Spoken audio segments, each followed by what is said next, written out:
light up the world. We light up the world.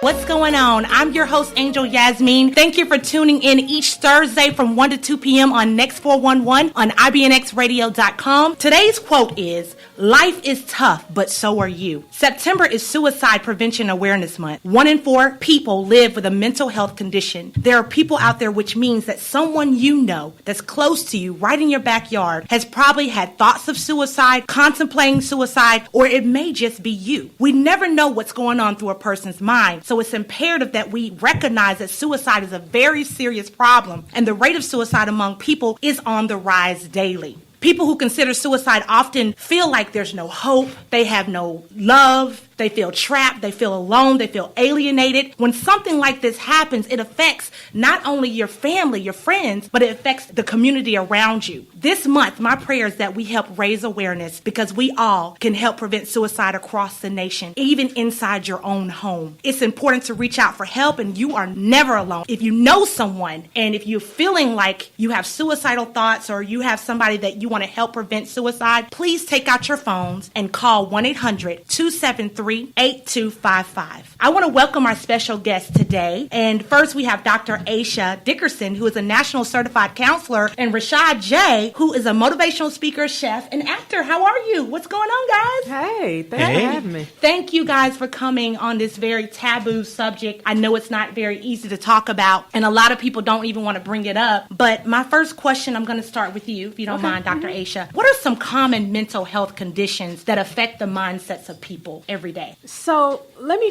first say that there are a lot of people who are walking around with undiagnosed mental illnesses, and they're being called something else. So I think that one of the things that we may see is anxiety disorder, and people say this person's always nervous, they get on my nerves, they're having a nervous breakdown, but it's really a panic attack. What we as therapists would call panic attacks is what someone else would call a nervous breakdown. People are depressed, and they may just call it sadness, and they don't want to see a therapist. Instead, they want to take it to the Lord, which, don't get me wrong, you should take it to the Lord. But I also believe that, the Lord puts other people in place to help you. Yes. So those are the two main that come to my mind, depression and anxiety. But of course, there's bipolar disorder. Yes. People may be manic, and they seem like the life of the party, but really they're in a dangerous state of mind. Everyone loves the manic person. Shout out to my manic. They get a lot done. They're the night owls. They can clean up the whole house. Cook 6, 7, 8, 9, 10 dinners in a few hours. They may also be that friend that's like, hey, let's run to Vegas. Just out of nowhere. They didn't think it through. That's someone who is experiencing mania. Oh, okay. Well, let me ask you a question, because I really don't like to give people titles. So, and you can actually chime in on this, Rashad, if you'd like. Because it's such a taboo subject, do you consider suicidal thoughts a disease or a circumstance? I believe it depends. So there are some people who have a chemical, I'll say, imbalance or difference than other people. There are a lot of people who have suicidal thoughts, and they get through it, they journal, they reach out and talk to someone else, and that's not a mental illness. That's just, I could have a panic attack and not have anxiety disorder. Right. It's just circumstantial. So some things are circumstantial and some things are lifelong. Yeah. So what do you think, Rashad? Yeah, no, so I definitely would agree as far as it being circumstantial. Being experienced in that, I definitely know it is something that there's so many parts of life that play a part of suicidal thoughts and even going as far as taking actions. So it's definitely circumstantial for me. There's so many people out there that lead these lives, and they have these high quality lives, and you would think that they could be happy, but they're living in a very depressive state. And so when should people consider getting help to manage those emotions? When you first feel like something is changing on the inside of you. From my personal standpoint, I remember just feeling like I didn't want to get up and go to work. I didn't want to clean my home. I didn't want to get dressed. And I would start to express these things to people. I don't know if I was expressing it to the wrong people, but I got a little bit of pushback. And so I just buried those thoughts, and I wish I hadn't done that. And that was one of my questions for you. Did you hide those emotions a lot of times? Did you actually just kind of hide out in your house, or did you actually confide in someone, and how did that go for you? Well, honestly, I think it was me being one of those high functioning depressed people, I That's still, common. I still Okay. did everything I needed to do because that's, Yes. I know I got to get these things done. But then I started to surround myself with a lot of friends. I'm going out a lot more. I'm drinking a lot more. I'm just trying to stay busy. I don't want to be at home alone. I don't want to be alone in any part of the day. I don't even want to go to the grocery store alone. So it's like, You just want to be lit all day long. So I Rashad. think that was it for me. I didn't go into hiding. I just turned into somebody that I'm a very open person, but I think it was just, I took it to a whole new level. I can agree with you with that because I know I experienced actual suicidal thoughts when I was going through my divorce. Mm-hmm. And that was something that was not easy. And people don't want to talk about it because they want to act like they're perfect Patty all the time. But guess what? That's not real life.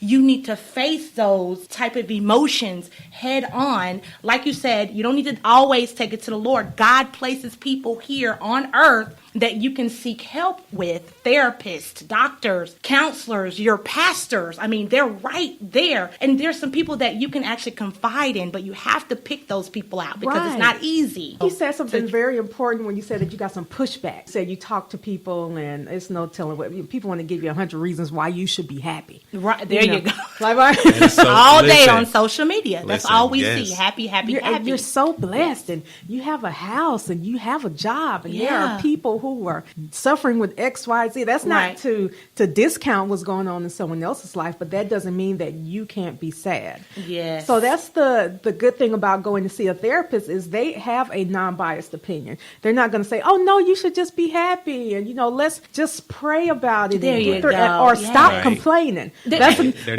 you God is good. I mean, and all of those things are important and they're really nice. And a lot of people don't mean any harm. Yeah, they mean just well. don't know how to confront that situation with you. They don't know how to communicate with it. So don't, if you're going through those things and you're confiding in some people, don't take it to heart because a lot of people don't know how to express themselves in that way. That's why you have to go to somebody that's professional. Now, Dr. Asha, what are some of the risk factors and warning signs that one should pay attention to? I think what we should pay attention to overall is a change in behavior, whether it's a change that someone might see positive or negative or just normal for other people.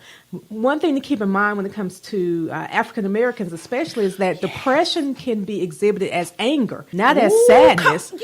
So, I never thought I'm about it that way. snapping. I'm snapping on everybody. I'm cussing my kids out, and the common question is, are you suicidal?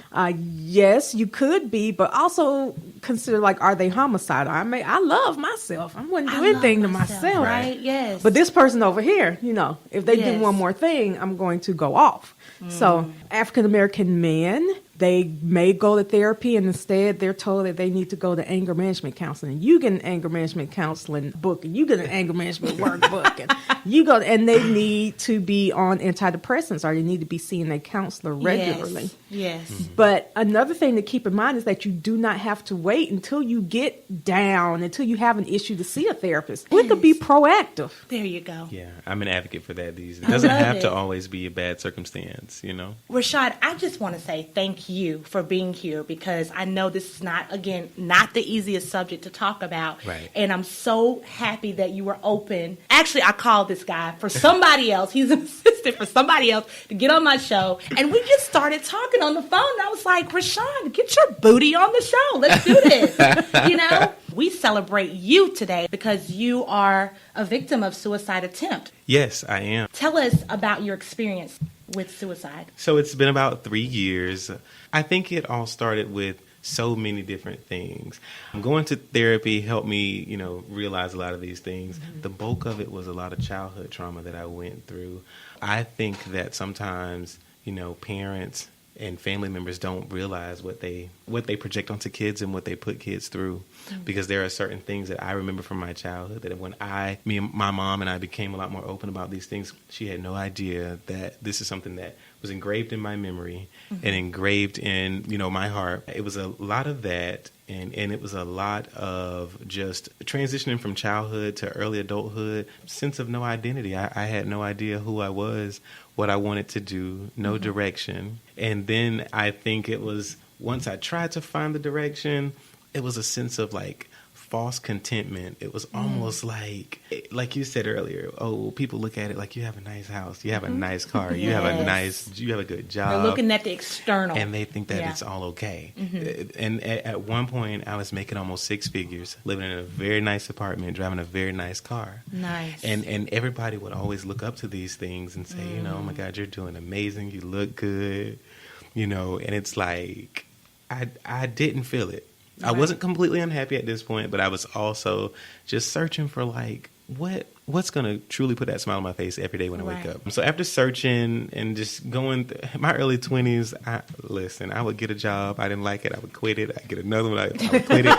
I would move to a different... Well, I mean, if you don't like it, move on, boo. That's what I feel. I mean, that's just the truth. Yes, no, that's why be miserable? That's just what it was. I was just trying to figure out what I wanted to do. I would move to different cities. Right. Whatever it took. I felt like I was going to figure this out. Are we like soulmates or something?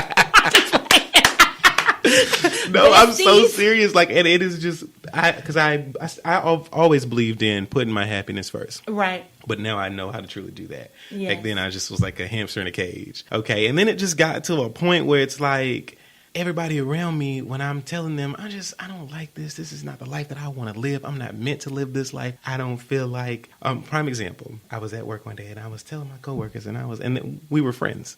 And I was like, you know, I don't like this job. I really just don't feel like, this type of 9-to-5 life is for me. Now, I don't knock the 9-to-5 life for anybody. Course. My parents work 9-to-5 and they do well. So it's just not for me. And so I remember getting so much pushback from people because I was around people who just felt like you had to go get a job, stick with it, work 40 hours a week to retire on 40% of your money. And it's just like, no, that's not for me. Right. But I'm around people who don't understand this, don't understand where I'm coming from. So I realized I started holding it in. Wow. And then it got worse. It started festering. Yes. It started to grow. Now, you said it started when you were younger. Yeah, it definitely started when I was younger, and just something that came to a head about 3 years ago. Like early 20s, I just found myself looking for love in all the wrong places and all the wrong people. I remember there was one time that one of my aunts said something to a cousin of mine. She told us that she felt like we were becoming alcoholics. And I took it as a joke. I was like, no, she just playing. But one day I looked back on it and I was like, she really called us alcoholics. And so I had She did. She did. I was like, hold on. So I really had to sit back and reflect on that thing. And I was like, okay, yeah, she's right. I'm going to try to change it. But it still didn't.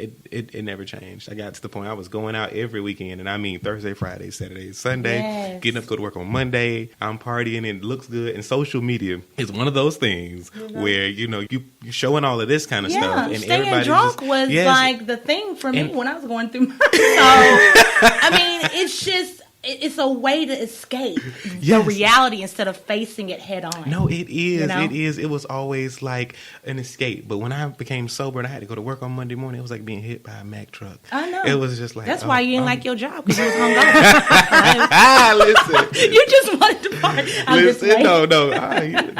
just playing, baby. Yeah. So it got to a point where I started telling my best friend and one of my aunts that I talked to all the time, who is probably watching right now, I told her and my friend, I was like, y'all, I'm just not feeling like myself. I'm not happy. And, you know, they would try to talk with me and work through these things, but I think I'm the type of person, I don't like to just just dump a lot of stuff on somebody because you don't know what they have going on. Yeah.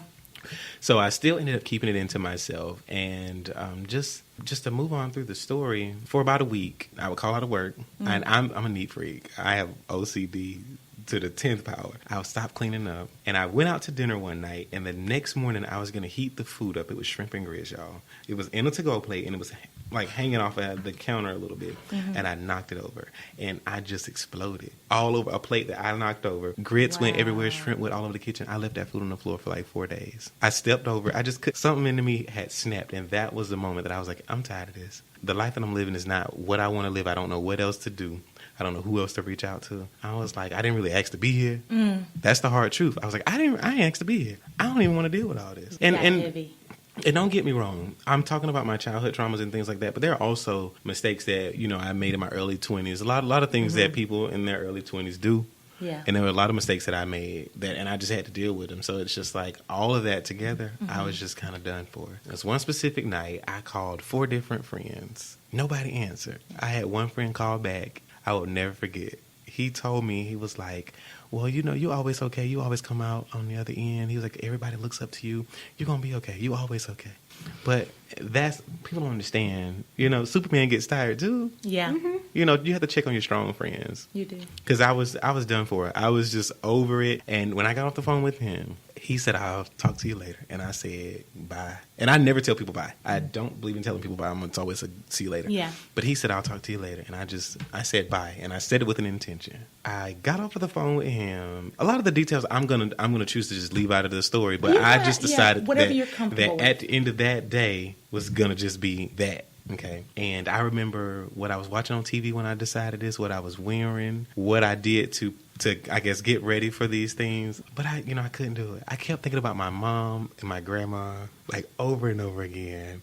I was just like, they're not gonna be able to handle this. Right. And so talked myself into going to sleep. Got up the next day. I actually showered that day. Got up and got dressed for it. I was trying to do better. I was like, all right, I'm gonna get in here. I'm gonna put these dishes in the dishwasher. Like I'm just trying to make some strides in any kind of way I Clean up the shrimp and grits, though. Did you Right. pick It was that up? still on the floor. Okay. Step by step. Right. What was that aha moment, that reason to live? But I think for that moment, it was truly my family. At that point, I felt like I didn't have anything else to live for. I was like, because I've always been a person who's always had nice things from my parents providing for me or me providing for myself. Wow. But I'm always the type of person that at the same time, this means nothing. I could lose all this today and I'm going to still be me. Yes. And so I just got to the point, I was looking around, I was like, I don't care about this. I don't care. I decided to go ahead and just go to work. I was like, I'm going to push through. I got in my car, and the turn for my job, I got in a turning lane to make a left turn, and something in me snapped, and I was like, no, I can't live like this. So I got back in the right lane, and I was going to drive to a hospital. I talked myself out of it yet again. I got in that turning lane and went to work. My God. And then from there, that is actually where it all took place. And this is actually a piece of the puzzle that, my audience never even knew. When I got to work, I'm not sitting down at my desk and my boss asked me, was I okay? Mm-hmm. And I said, yeah. And about 5 minutes later, I got up and walked away from my desk. And that was the moment. And I don't remember too much else. I just remember waking up in an ambulance, my best friend there. They wanted to call my mom. And I was like, do not call my mom and tell her this. And me being me, I'm a jokester sometimes, and so they were trying to make me lay back down on the bed or whatever. Mm-hmm. And no, I was trying to grab my car keys from my friend, and she was like, "No, you got to go with them." She's crying, and I'm trying to stop crying. I was like, "No, they're gonna call us O.J. Simpson in the Ford Bronco because we about to go on. They're gonna have to chase me. They gonna have to chase me because we about to go." Wow. I was in denial that it was a bit of embarrassment at the moment because I'm of like, course, yeah. So it didn't go through. And now I have all these people sitting here looking at my face. So it was so much embarrassment in that moment. I went to the hospital and I stayed there for a day. They wanted for me to stay for a few more days, but at that moment I was still ignorant to a lot of what it takes for black men to just be mentally well. And I was like, no, y'all not going to check me into this nut house. No. They made me take off my earrings. They just stripped me of everything that I had, and I was dead set against it. So I signed myself out. And I went home, and my best friend at the time, she would not let me, go home alone. Mm-hmm. And from there, it was just a journey. I had to get therapy. I went out of work on disability for quite a long time. I told my mom. It took me about 3 days to tell my mom, because she was wondering why she hadn't really been talking to me. And how did she take it? My mom took it very, very hard. Mm-hmm. In the initial moment, my mom started to blame herself. That's what a lot of mothers do. Yeah. Right. She started to blame herself for, childhood things and just feeling like, because parents feel like they can fix it all and they can save it all, which is that I'm not a parent, but I can only imagine, right, right. And I was just letting my mom know, like, this is, I didn't even know where to begin to even say, hey, I need to call my mom and say, hey, I'm not okay. Did you ever feel like you were a burden to people, your family, your friends, your coworkers? Every day. Really? Every day. Like how long? Like since you were a child, you felt like you were a burden to people around you? Yeah. Wow. Every day. I feel like people look to me I've always been a resilient person. So people, I'm the go-to for a lot of people. So it's like I've always had to be usually how it strong. works. Yeah. So it's like I can't unload my baggage on you because I'm so busy trying to carry yours. So you can feel better. And that's not me blaming anybody else for that. I chose to do that because I like people to be okay. I like people to feel good about themselves. And that's why I do what I do now.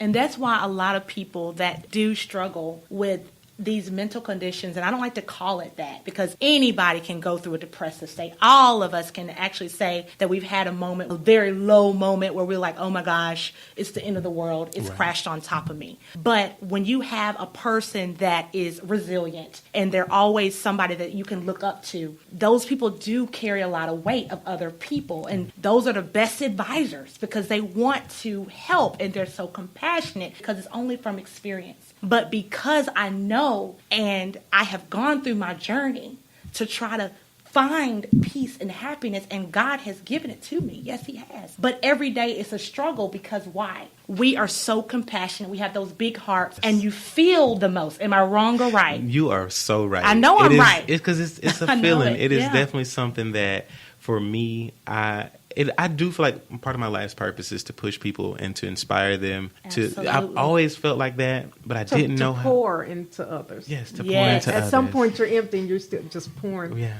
You got 4 drops, you can have 3. Yeah, Okay. and you know what? One of my friends used to always tell me, you can't pour from an empty cup. Yes. No. And this is one friend No. that would always advocate for me taking care of myself. Self-care is Yes. the best health care for sure. And it's just, but that's always been me. So I went out on my own because I felt like the hospital, they just let me go, didn't follow I was up with me. surprised They when I didn't- heard you say I that. know, So they I was didn't like, wow. make you stay. They did not make me stay. Wow. They did not. The police came. They were okay with me leaving because the police had to come to the job. And my boss came and followed me home. Yeah, I just felt like they just kind of left me out there. And the craziest part of it all, you guys, I was left with a large medical bill. At least you're alive. That's it. That's all that matters. That was the end of my story, that journey Okay. that I wanted to take everybody on. But, a few other things that also helped me outside of therapy, it was definitely getting involved in my church. I'm a member of the Dream Center Church of Atlanta, Bishop William Murphy and Pastor Danielle Murphy. It has definitely been an amazing experience. Not only am I going to church to be connected to the kingdom and to the higher power, it is just one of those things where I'm around so many millennials especially who are just like myself, trying to be better, trying to do better each and every day. And with that being said, I had so many people that were always just telling me, just pray about it. You'll be okay. Just pray about it. You'll be okay. Prayer is a big part of my day, but I don't feel like prayer can just fix it all. For one, you have to do the work. If you're going to pray about it, you have to do the work. Right. And it's okay to seek some therapy. It's okay to get that unbiased opinion that we were talking about earlier, It's important. It's very important that we do that we reach out to even our pastors, but sometimes we don't want to go to them because it's so close. Like, it's like, oh man, I don't want them to know my problems. Well, not only that, but you might end up hearing about it in a sermon in some churches. They're going to tell your story anonymously in the next sermon, or they'll throw it back in your face later on. And for some people, I was there for you. And for some people, that might be a problem. That wouldn't bother me. But for some people, that might be a problem. I understand that. I can understand. I'm a living testimony, so yeah. Mm-hmm.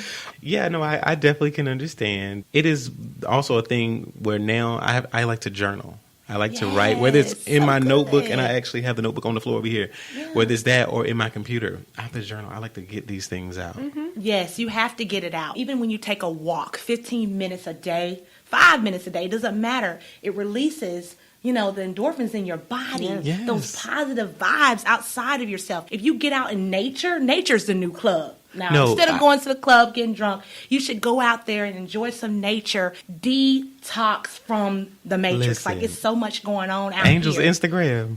She is out there in nature all on train tracks and everything. She is in the clubs all the time. Now I'm in the nature club. Whoever want to come, you can come with me. I totally agree with you. Yes. Sunlight in my home does that for me. Yes. I cannot live in a dark space. I need a lot of sunlight. I mean, there are things that you need from sunlight. Yeah, You get of vitamin course. D, But I you mean, get- like, you know. Yes. Yeah. not being in darkness. Yeah. Yeah. Well, thank you. Thank you for sharing that. yeah, Thank no you. That was really brave. And a lot of people can't talk about those things. Right. And it's sometimes too late. I want you to pay attention to those signs of people that are going through. Start looking through the eyes of people instead of just saying, you know what, you'll be okay. Or let's pray. I'll pray about it, but you never really do. Right. You never know what people are going through. So it's really important that we make everybody one. We are all under one consciousness. And when we start thinking that way, we'll start treating people differently. We'll start being kind, even when we're mad at a situation in our home. But it's not about you all the time. When you can release self, that's when you can start helping other people. A lot of people that are going through so much, you're coming home, you're going to work, you're eating, and you're going to sleep, and you're doing it all over again. Start doing something outside the box. Everything does not have to be about your career. If you're moms, dads, single dads, do something outside the box, outside of your children. Ask one of your friends to keep your children and just go and be by yourself. Get to yourself. Get to know yourself. Get to know God. Let's talk about that, But at the same time, it's important that you seek help. It's important that people start talking about this with their loved ones, especially when, people are being bullied out there. These children are taking their lives. Dr. Asha, do you have anything about that? Like about these children that don't have anybody to run to and they're just taking it on themselves? Well, so I would say for children and for adults, when you're working or when you're talking to anyone, just be prepared to listen and not to talk so much. I think, like you said, you reached out to your friend and he or she was like, well, you're okay. You always get through it. And sometimes people just need to learn to shut up and just let your friend talk without you saying, well, I just don't, you're so, like I said before, you're so blessed. You have everything. You have this, you have these children. Take yourself out of it. Right, exactly. Take yourself out of it and learn to get comfortable with silence. Sometimes people are uncomfortable with silence, and all your friend needs is for you to be present. Whether that's, I've had a friend who was suicidal, and she knew she could call me whenever, and I may be tired, but all she wanted to do sometimes is know someone was there. So that may mean me putting my phone on speakerphone and sitting it down, and girl, now I'm finna go to sleep, but I'm here. I know. But that's all right. That's all right, though. And that's true. Because honestly, I want to give y'all a little piece of my story. When I was going through my divorce, I called my mom. I had drank a whole bottle of red wine. And I didn't even like red wine back in the day. I wasn't there. I wasn't there yet. I wasn't in the rich mentality yet. That sounds nice. But I wasn't drinking it out of a glass. I was drinking it by, honey, I was turning up. Oh, by the bottle. Okay, yeah. And I had on my good sad, how you turn on that sad music, you just get lost in the sauce and you start feeling, down. And I was really going through in my marriage. I wasn't even divorced yet. I was still in Texas, and I was going through my marriage, and I called my mom and I said, I really want to take my life. And my mom is a minister, but at the same time, she didn't know how to respond to me. But I said, Mom, please pray for me. I knew that she was a woman of God. I said, pray for me. But see, after I got off the phone with her, I was looking at these pills. And it's not because I'm not ashamed of my story. If I was ashamed of my story, I wouldn't be talking to y'all right now about it. But the thing is, my friend from Mississippi called me, and I'm going to give her a shout out, Gwen. She sat on the phone with me. She tarried with me. She prayed with me. So I had 2 prayers that night. But she stayed on with me until I fell asleep. What you just said. But in that moment, my mom and her helped save my life. And I wasn't going to take it. You had that moment where you're like, okay, I really want to do this. I'm not happy. I'm so miserable. I'm about to go through this, humiliating situation. I was divorced in 6 months. So that's why it was so hard on me. It was very traumatizing. And people say, oh, get over it. I'm like, I am over it. But I don't mind sharing my testimony so you can help other people. And there are people out there that have stories that are untold that can help carry other people to the next level of thinking. their mindsets, they're trapped right there and they don't know how to get out of it. I truly feel like, I feel like a lot of times God will take us through certain things, not for you, but for the next person. I definitely feel that way. So a lot of situations and trials that we may face are for you to get through, and so that you can be that beacon of light for somebody else. And my husband just said last night, and he posted it right here on Facebook, he said, suicide is a permanent solution to a temporary problem. I seen that. And y'all, he said it last night, and I said it's true,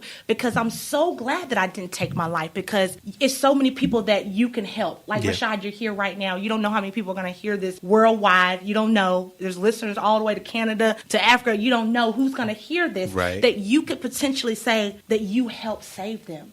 That's what it's all about. We got to recycle the love.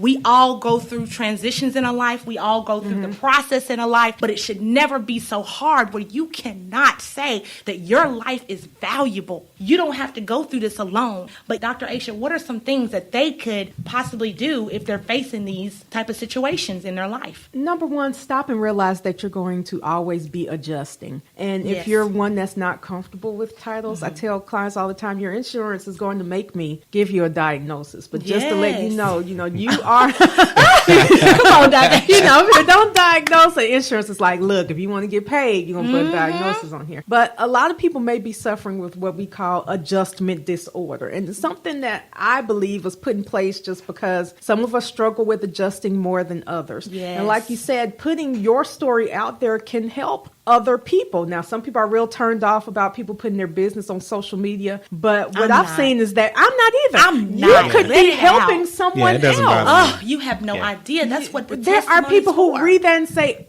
that is amazing. I can do it too. Or thank you for that information. I should get in contact with someone else. One day it came over me on, this was a few years back on social media. I just posted for no reason. Hey, just, sometimes people are feeling bad. If anyone is feeling down, depressed, if you need anybody to talk to, if you've never said it to anyone, please contact me in direct message. And, even if you're in another state, I will connect you to someone.